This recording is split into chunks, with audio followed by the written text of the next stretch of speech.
Margot felt quite exquisite as she dipped her fries in mayo, gracefully extending her pinky to the sky. See, she had just saved by getting Cox Mobile for her family. Yes, more lines, more savings, Margot. Brilliant.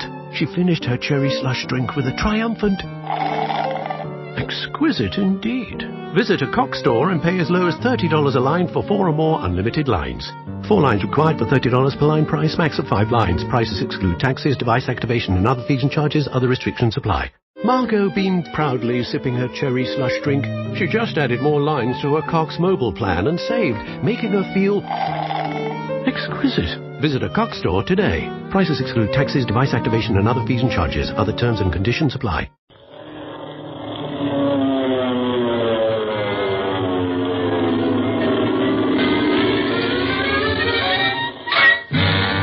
Speed Gibson of the International Secret Police.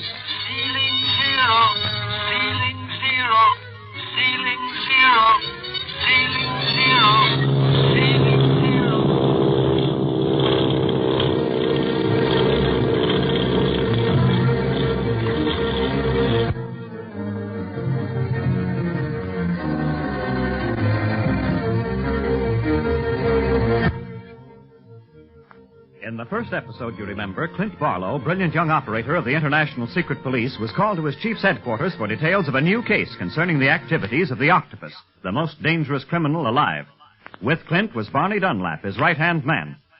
During their absence, a member of the Octopus gang came to Clint's rooms, and in spite of the presence of Speed Gibson, Clint's 15-year-old nephew, sought to go through the operator's papers. Speed knocked the man unconscious with the model of the China Clipper that he was constructing, and now we find Speed, Clint, and Barney in the chief's office with their sullen prisoner, Blackie Spears. Why did you go to Barlow's room, Blackie? I ain't talking. He did plenty of talking to me, Chief Riley. He knew that Clint and Barney were on their way here. Said our telephone wires had been tapped, and he'd heard you talking to Clint. And he arrived shortly after Clint and Barney left, huh? Yes, sir. Well, that means he must have been in the same building. Maybe he took a room there, too. But why? Why was my phone line tapped? Now, how did he know anything was in the wind? The Octopus has ways of knowing things, Clint, almost before anyone else knows about them. Blackie, it'll be a little easier on you if you'll tell us what you know. You're in the secret police. Supposing you find all that out for yourself. Let me smack him one, Chief. No, Barney.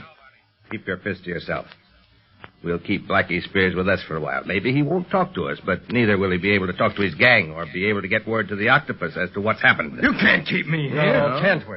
You force an entrance into my rooms, admit to my nephew that you tapped my phone wires, then you go through my private papers. We can keep you here all right. Yeah? Well, if it hadn't been for that kid slugging me with his aeroplane, you guys never would have touched me.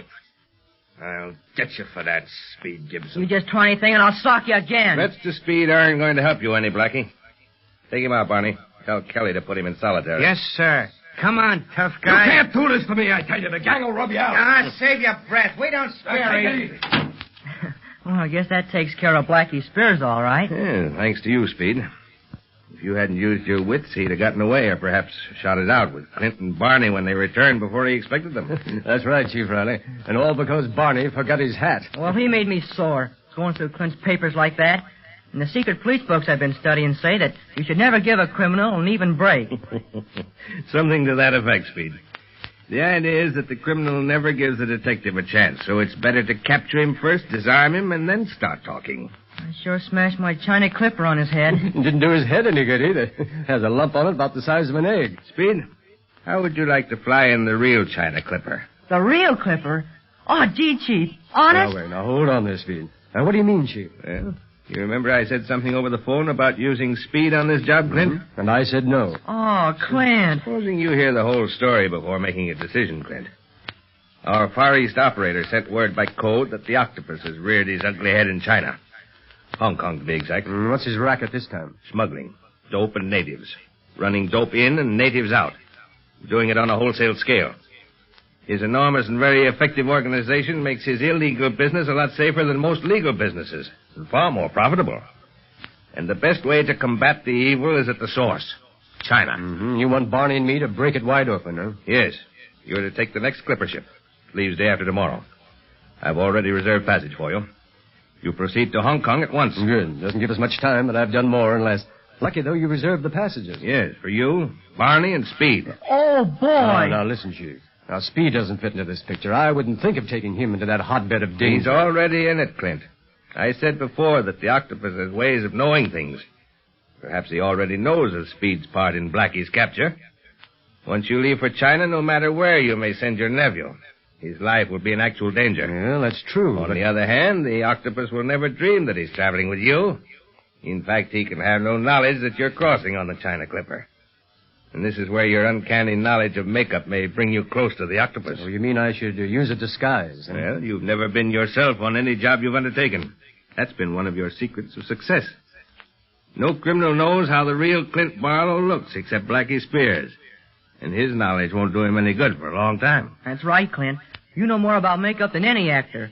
Well, you can change your whole appearance by just adding a little to your nose, or changing your eyebrows, or taping your eyes. Yes, the stage lost an excellent actor. And the secret police gained its best operator. But I not only want you to travel under an assumed face and personality, Clint, but Barney and Speed as well. No one is to know who you are. Your safety lies in your lost identity. Well, it's an old story to me, Chief, but as for Speed here, Please let me know. go, Clint. I can help out in all sorts of ways. I'm counting on you, Speed. Your quick thinking in Blackie's case convinced me that you can help us in the capture of the Octopus. You'll never be in the front line, so to speak. That'll keep him out of actual danger, Clint.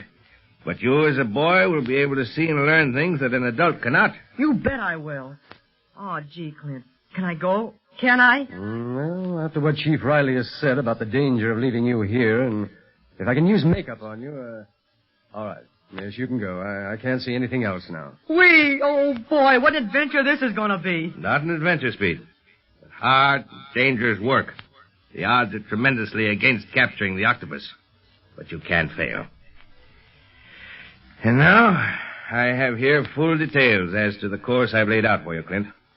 Oh, but first I must swear Speed into the International Secret Police.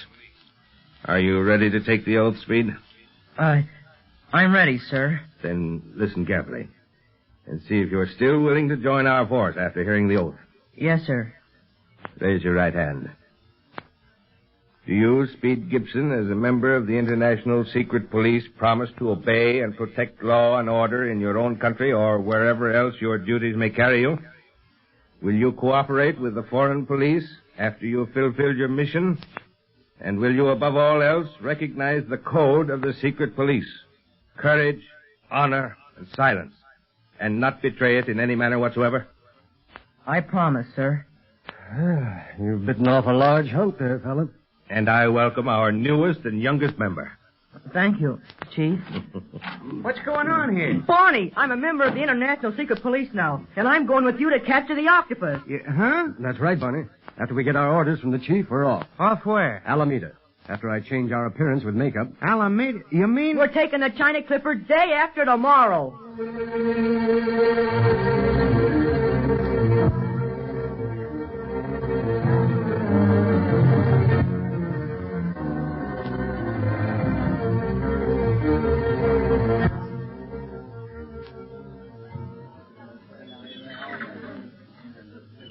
Well, there's the Clipper, Speed. Isn't it a beauty? Look at that wing spread. Yeah, I hope them wings are spread enough to take us where we're going. Oh, doggone this mustache. What's the matter, Barney? Oh, this phony misplaced eyebrow you stuck on my upper lip tickles. It sure looks like it grew there, though, Barney. And that squint that Clint gave you, I'd never know you in a million years. Yeah, well, I wouldn't know you either. What with them specs you're wearing and the way Clint made your nose thinner by shading it with grease paint, you look real studious. Not like the guy that knocked Blackie over the head with a clipper model. And Clint looks kind of foreign, don't he? With his hair dyed black and curled. He darkened his skin, too, and wearing kind of foreign clothes, like a Frenchman. Well, now, don't forget that I'm supposed to be your French tutor, Speed. Now, wait. Have you got the whole story straight? I think so. Barney here's supposed to be my dad. We're from Texas. Yeah? He's kind of rich from his oil wells and wants me to grow up a gentleman. And you're supposed to help make me one, teaching me French and manners. The whole thing's crazy, if you ask me. Yeah, but nobody's asking you. You just stick to that story. What's your name?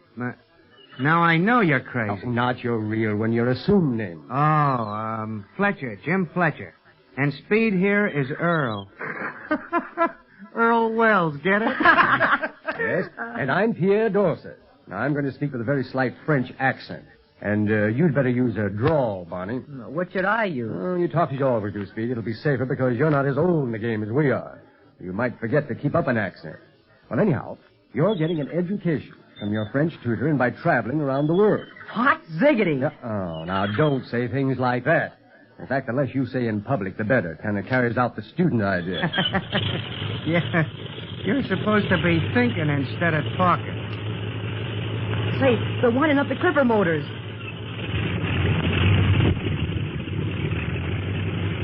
Yeah, won't be long now.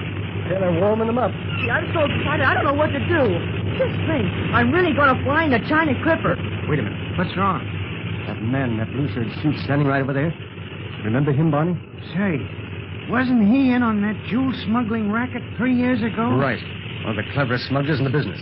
But we caught him, and I thought he was safe behind the bars for a good long time. He must have been paroled. Yeah, but why is he going on the China Clipper at this time? Say, I wonder if he's going in with the Octopus on his smuggling. We don't even have to wait to get to China before we start meeting up with that gang. Yeah, maybe I'm all wrong. Maybe his going is pure coincidence. And then again, maybe not. You think he'll recognize you and Barney, Clint? No, Steve. Our disguises are entirely different. On the board for the China Clipper. Stops at Honolulu, Midway Island, Wake Island, Guam, Manila, and the Orient. Gee, now we can go aboard. Wait a minute, Speed. Let our friend in the blue serge get aboard first. What happens when we get to Manila? We'll wait and see what happens aboard the Clipper first, Barney. Can we go now, Clint? The flight crew has gone aboard. Yes, but remember, from now on, when there's anyone else within hearing distance, you're Earl Fletcher, Barney is Jim Fletcher, and I'm Pierre Dorsey. You got it? Yes, Monsieur Dorsey. Monsieur Dorsey. Now, watch yourself. Here come some other passengers, and... Hey, wait a minute. What do you see? That man in the blue serge suit. He's talking to that little guy in the checkered suit. Yeah, and they're looking straight at us. Clint, that guy has spotted us. He's recognized us. They're going to keep us from getting aboard. He's calling that policeman. Come on, we've got to make it.